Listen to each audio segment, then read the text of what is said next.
So far we've done C and G. So another commonly used key signature is that of D major. So let's take a look at that. And again, remember the rules. 1, 4, and 5 will always be major. 2, 3, and 6 will always be minor. And the 7th chord in the progression could be a 7th, the 9th, augmented, diminished, sustained, something like that. Okay, so obviously the first chord would be D in the key of D major. So again, look how I make this chord. These 3 fingers here, just on these 3 strings. So on the 2nd fret, first I have my pointer finger here on the G string, which is the 3rd string on the 2nd fret. Then on the B string, on the 3rd fret, I have my ring finger. And then here I have my middle finger on the 2nd fret on the bottom E string. Makes my D chord. Right, that's 1, so it's major. Now the next 2 chords, 2 and 3, remember they're always minor. And just go with the alphabet. So if that's D, what's the next chord? Precisely E. So that was D, the next chord would be E, and it would be minor, because 2 and 3 are always minor. And that's simply these 2 fingers on the 2nd fret, on the, in this case, strings 4 and 5. Okay, so the D string and the A string. E minor. So we're D major, now we're E minor. That's 2. Now if you keep going up the alphabet, that's E, the next one is F, okay? And again, that would be minor, right? Remember 2 and 3 are minor? However, in this example, because it needs to be 2 semitones rather than 1, it's not going to be F, but it's going to be F sharp minor. And if this is F minor, remember that this is an F chord, move up 1 fret, and there's your F sharp. All right, so to make something sharp, you know, if this were a G and I move up 1 fret, that's G sharp. Well, this is an F, I move up 1 fret, that's F sharp.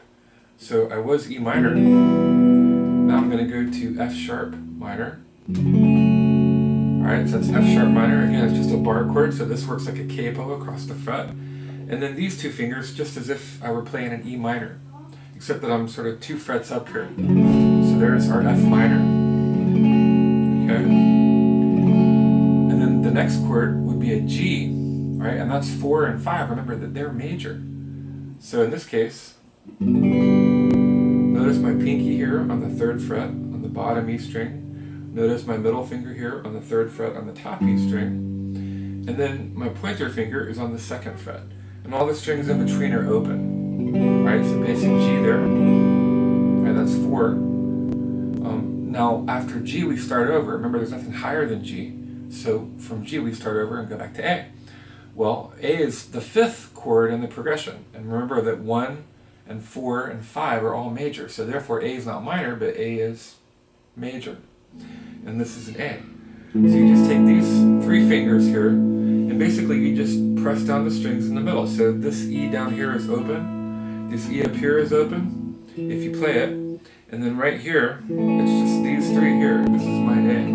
Or a bar chorded A if you prefer. This is your A major, okay? So that's A. Now, the next chord, if you go from A to B, right, that's the 6th chord in the progression. So is it major or minor? Right, it's minor because 2, 3, and 6 are minor, and 1, 4, and 5 are major.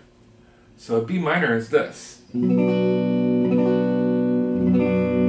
there's our B minor. The next chord, might not always be used in a song that's in D major, but it could be. So if I move from B to C, it could be a C major. Augmented, diminished, it could be a C minor. And then finally we can move it back up to the D chord. There's our D chord there, okay? Alright, and then also here, remember that this was our bar chorded D. Right here. So if I were to do a major scale,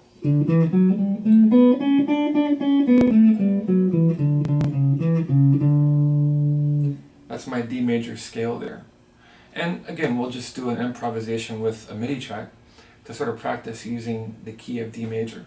Make it fun.